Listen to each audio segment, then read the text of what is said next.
Shalom Jésus, je pense que pas grand monde l'a lu encore ici parce qu'il vient de sortir.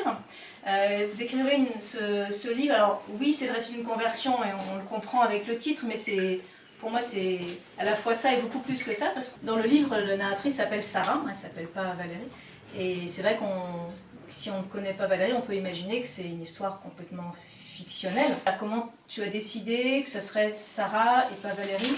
Pourquoi Sarah? Parce que quand j'écris, ça me permet d'avoir de la distance. Je ne pourrais pas écrire Valérie, je n'irai pas de distance. J'ai besoin de construire des personnages qui sont bien sûr des émanations de moi et de personnages qui vivent autour de moi. C'est souvent ça. Mais j'ai besoin d'inventer aussi. Alors c'est 90% vrai et c'est 10% d'inventé. Je suis juive, en même temps dans le livre tu expliques que ton rapport au judaïsme il est quand même un peu particulier.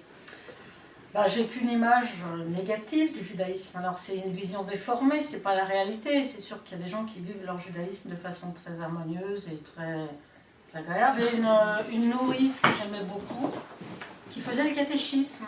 Et j'ai commencé le catéchisme avec cette nourrice que j'aimais beaucoup. Et mon père, là encore, n'a pas compris, elle m'a retiré du catéchisme. Je pense que j'ai construit une fois avec des moments positifs comme ça, à la messe, en cachette, le catéchisme avec ma nourrice. C'est des souvenirs d'enfance très forts qui ont fait le lit de tout ça.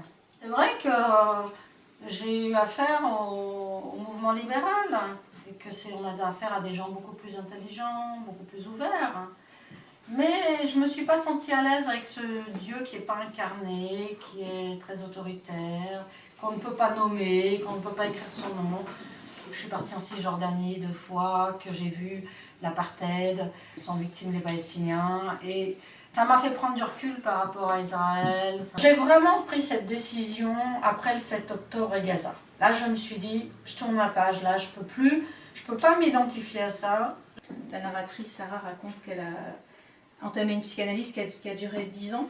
Je me suis interrogée sur ce que peut apporter une psychanalyse par rapport à ce que peut apporter la foi. La psychanalyse te fait aller vers les autres parce que te débarrassant de tes névroses, elle te permet de sortir de ton ego et de t'intéresser aux autres. Tant que tu es coincé dans ton ego, tu ne t'intéresses pas aux autres. Je cherchais une communauté avec laquelle je me sens bien.